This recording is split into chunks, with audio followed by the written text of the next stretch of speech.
бүгүнкү сабакта материктер боюнча кызыктуу маалыматтарга ээ болосуңар. Баштардığımızda эмне кыла алабыз? Маанайыңызды көтөрүп алабыз. Анда ошол материктеги бир чымчык силердин маанайыңарды сураган келиптир. Маанайыңар кандай деп? Анда баарыбыз чогуу эмнени көрүп турабыз? Чокту көрүп турабыз. Биз силер менен адаттагыдай эле сөз мончок оюнун мекен таанууга тиешелүү сөздөр менен баштайбыз. Баарыбыз чок достор, баарыңар кулак салып турган. Анда мен силерге табышмак айтам. Ошол табышмактын жардырмагы менен сөз мончок оюнун улантып кетесиңер. Анда эмес кулак салып, суу бар, ичүүгө болбойт, жолу бар, басууга болбойт, шаары бар, барууга болбойт. Карта. Анда биз карта деген сөздөн сөз мончок оюнун улап кетебиз. Америка, Америка, Африка, Африка, Антарктида, Анаконда, Австралия, Япония. Атабасына кол жаап турабыз. Биз маанайыбызды көрүп алдык. Мына жерде мен үй тапшырмаларыны листтерге жазып бергенмин. Листтин аркасында сөздөр бар. Ошол сөздөргө карап топторго бөлүнүп алабыз. Эгерде суроолорго жооп мен жаныбарлар дүйнөсү деген музыканы коюп берем. Силер канаттуу болгондо биз ушундай силерге жооп беребиз.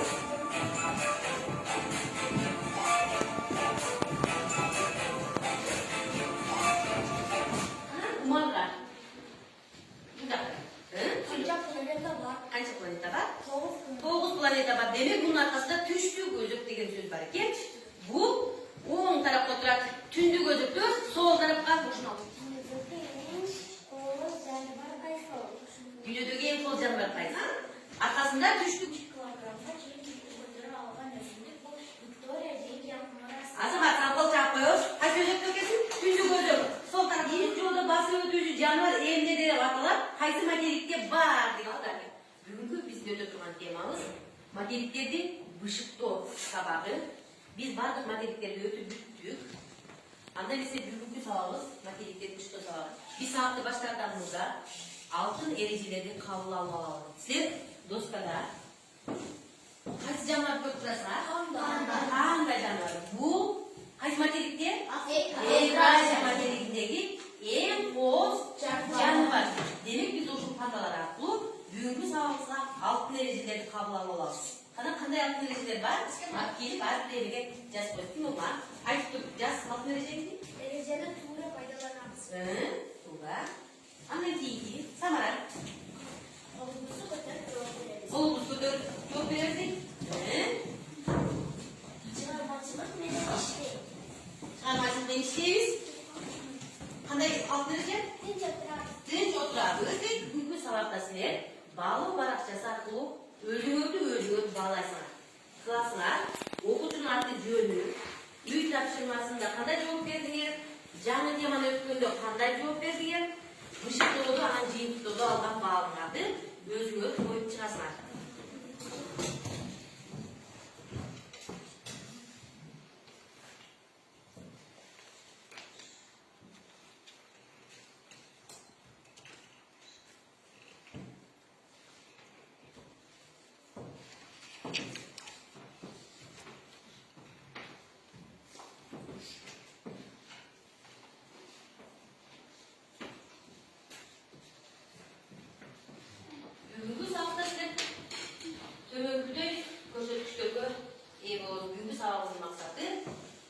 Материктер жөнүндө түшүнүк алышат, дүйнө бөлүктөрү менен таанышышып, ал материктердин жаратылышы климаты боюнча кеңири маалыматтарга ээ болосуңар.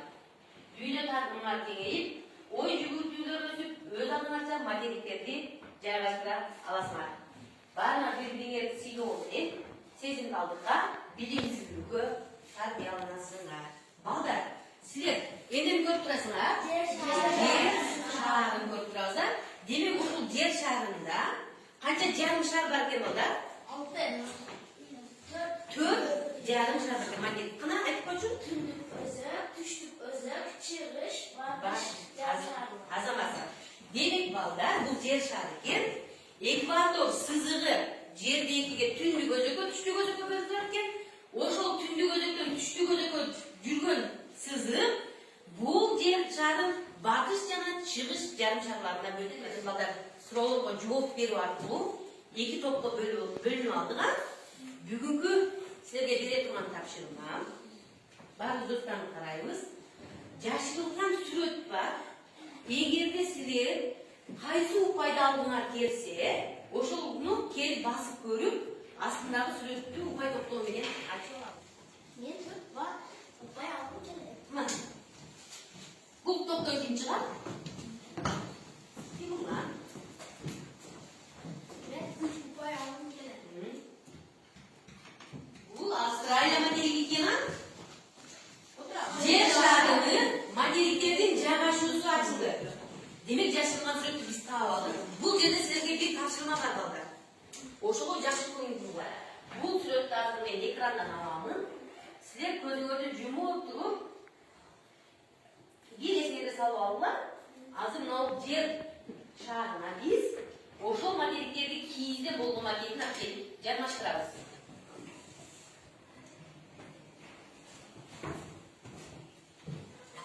Балдар, биз жер шарына материктерди чаптап алдык.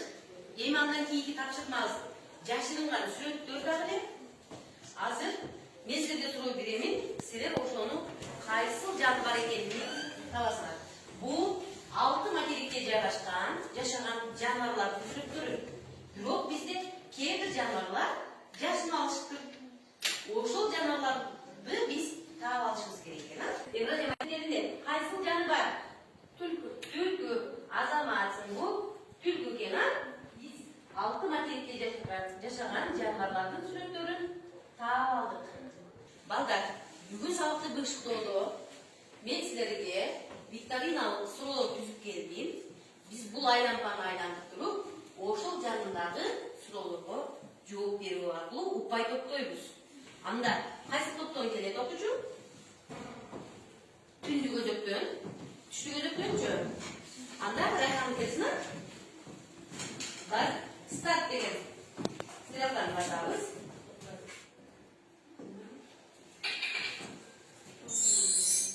Демек балдар, 3-чү суроого жооп беришибиз керек экен, а? Кандай суроо экен? Сахара чөлү кайсы материкте жайгашкан? Африка материги азамат. Балдар, сабагыбызды жыйынтыктап жаттык. Биз силер менен алты эреже негизинде туура иштедик. Эми алган упайларыбызды топтойбуз, дагы санап.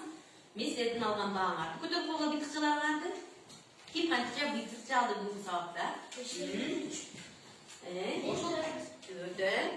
Ошол битчалар негизинде мен азыр электрондук күндөөлүк аркылуу бааңарды коюп